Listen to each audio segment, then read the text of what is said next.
You are 22, sitting on the edge of your bed with your banking app open, a notes app underneath it, typing out checking, used car, student loans, credit card balance, maybe a little cash in savings, and already feeling nervous before you even total the number. Then you do what almost everybody does when the result feels smaller than it should. You search net worth by age, see one huge number tied to your bracket, and in about 3 seconds, it stops feeling like information. It starts feeling like a verdict. Like adulthood has a scoreboard, everybody else got the rules earlier, and you are somehow behind in a game you barely just entered. Today, we are going to walk step by step through the 6 age brackets that matter most, from ages 18 to 24 all the way to ages 65 and beyond. And for each one, we're going to look at the low end, the typical middle, the upper end, and what usually explains the jump. I'm Sam from Simply Money, and I've spent an unhealthy amount of time studying why net worth by age charts feel so emotionally loaded. Net worth changes less because of age itself, and more because earnings, savings behavior, debt load, asset ownership, and compounding stack over time. So median and percentile ranges usually tell a cleaner story than average. If you have ever wondered whether your number is actually bad or whether you are just measuring it through the wrong lens, subscribe, because this channel is built for exactly that kind of financial reality check. That distinction matters a lot. Under 35, the average can sit far above the median, which means the big headline benchmark people repeat is often not the cleanest reality check for a normal person. And the same trap shows up again later in life, because retirement age households can have wildly different mixes of home equity, retirement savings, and drawdown behavior. So if you compare yourself to the wrong benchmark, you are not just misreading the chart, you are misreading your own position. And for this topic, we are not doing a vague overview. We are going to walk the full 6-step age ladder, from 18 to 24 all the way through 65 plus. And at each stop, I will show you the low end, the typical middle, the upper end, and the main driver that usually explains the jump into the next bracket. Before we dive into that ladder, let me show you the comparison mistake that does the most psychological damage first. The first thing to fix is the benchmark itself. A lot of net worth by age content is shallow because it throws one giant average on the screen and quietly lets you assume that number is normal. That is exactly how people end up feeling behind when what they are really seeing is a distorted comparison. If you are comparing yourself to one number, median is usually the cleaner benchmark because averages get pulled upward by households that own far more assets than the middle of the pack. Under 35, that gap gets especially misleading, which is why a giant headline number can psychologically hit like a verdict even when it is not describing a typical household at all. Net worth is still a useful measure. It is everything you own minus everything you owe, but if you want to know where you really stand, you need the range, not just the loudest headline number. And you also need to remember that net worth is not the same thing as liquidity, because someone can look wealthy on paper and still have a stressful month if most of that number is trapped in home equity or retirement accounts. Start with ages 18 to 24, because this is where the emotional damage usually begins. At the low end, the 25th percentile is about $88. That matters because it tells you near zero net worth in early adulthood is not some bizarre personal failure. It is often just what a thin balance sheet looks like when income is still unstable. Debt arrived before assets did, and there has not been enough time for savings to pile up. The median is about $10,222, and the upper end, the 75th percentile, is about $33,898. That spread is the first clue that age is not the engine. Two people can be 23 and live in completely different financial realities. Picture one person living with family for a year, working a steady job, driving an older paid-off car, and slowly stacking cash because expenses are low enough to breathe. Picture another paying rent, juggling variable hours, carrying student loans, and floating groceries or gas on a credit card whenever the checking account gets too tight. Same age, same calendar, totally different net worth outcome. What explains the jump into the next bracket is usually not some magical age threshold. It is stable earnings, avoiding or reducing expensive debt, and starting to save it all, the first few $1,000s matter disproportionately because they change the system. They turn emergencies into inconveniences instead of new liabilities, and they let the next paycheck build rather than repair. Now move to 25 to 34, where people start assuming the numbers should finally look adult. At the low end, ages 25 to 29 can still be only around $3,784. That sounds shockingly low until you remember what this decade often looks like in real life. Higher rent, student debt hangover, early career volatility, relationship changes, childcare, moves, and plenty of people earning more than they were at 22, but still not converting that income into assets. On the typical side, net worth rises from about $31,470 in the late 20s to about $88,631 by the early 30s. At the upper end, it reaches about $186,140 by ages 30 to 34. That is a huge spread over less than 10 years, which is why people mistake age for cause. Here's what the math actually says. Take two 31-year-olds earning similar salaries.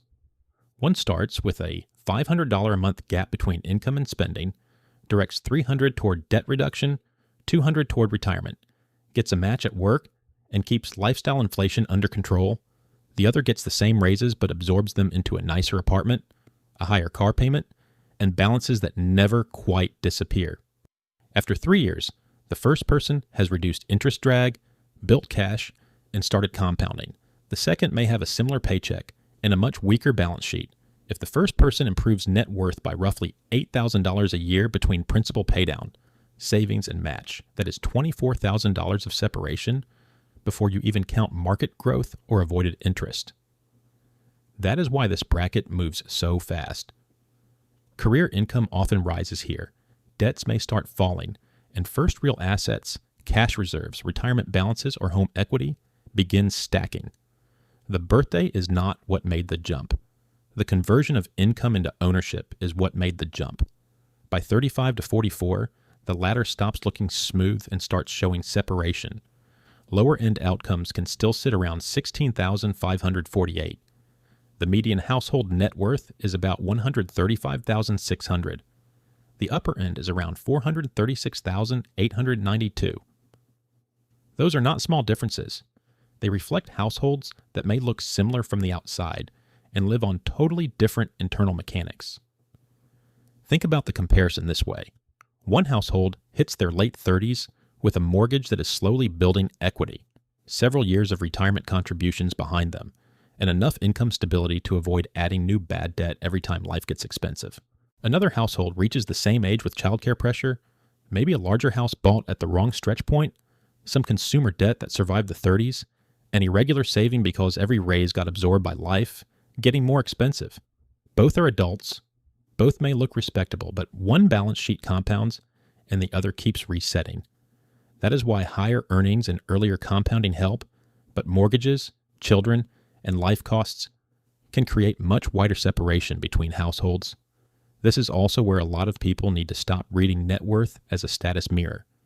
For many households, this bracket is where hidden structure becomes visible.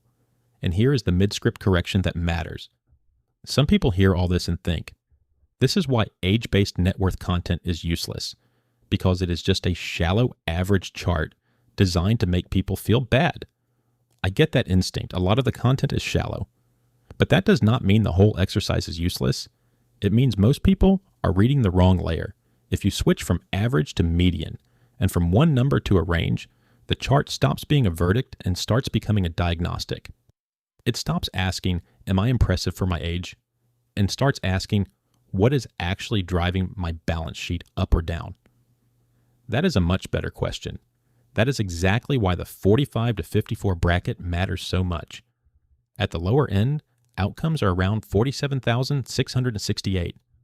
The median household net worth is about $247,200. The upper end reaches about $913,012. That range is doing something important. It is showing what happens when late career income, debt paydown, and larger retirement balances either begin to reinforce each other or fail to. This is the age where the gap often widens sharply, not because people suddenly become financially wise at 48, but because decades of prior choices plus higher dollar amounts finally get loud. Imagine two 49-year-olds with similar respectable incomes. One spent the last 15 years gradually lowering fixed obligations, contributing consistently to retirement, and keeping major lifestyle upgrades selective. The other earned well too, but kept debt around longer, upgraded expenses every time income rose, and entered this bracket with less margin than the salary would suggest. At this stage, even a $1,000 monthly difference in what remains after bills is powerful. Over a year, that is $12,000. Over 5 years, before growth, it is $60,000 redirected either into ownership or into drift. And once those dollars are landing in retirement accounts or against principal instead of disappearing into lifestyle creep, the gap starts widening on its own. This is the point in the ladder where people often realize they were never just earning differently, they were stacking differently. Now move to 55 to 64, where the numbers start to look dramatic, but the mechanism is actually the same. Lower end outcomes are around $80,372. Median household net worth is about $364,500. Upper end outcomes reach about $1,131,122. The reason this bracket can look so different from the ones before it is that retirement accounts, home equity, and decades of compounding become much larger pieces of the balance sheet here. What once looked like modest annual contributions can become a very large pile simply because time had room to work. Here's the arithmetic block that changes interpretation. Suppose a household contributed $12,000 a year across retirement accounts for 20 years. And employer matching plus market growth did part of the heavy lifting along the way. That is not a flashy annual number, but over 2 decades, the effect is no longer modest. Pair that with a home that has accumulated equity instead of remaining fully financed, and the net worth line can start looking dramatically stronger, even if monthly life never felt luxurious. This is also where you need a second filter. Home equity can make total net worth look bigger than investable wealth really is. Retirement balances matter, but for many households, those assets are not equally liquid. So this bracket is not just about asking, what is my total number? It is about asking, what portion of this number is usable, what portion is locked up, and how exposed am I if income changes? Finally, look at 65 plus, because this is where a lot of people assume the distortion problem goes away. It does not. Lower end outcomes are around $68,972. Typical median net worth for ages 65 to 74 is about $409,900. Upper end outcomes are about $1,234,946 by ages 70 to 74. That spread is enormous, and it proves something most viewers miss. The average distorts the story not just for younger adults, but also for retirement age households.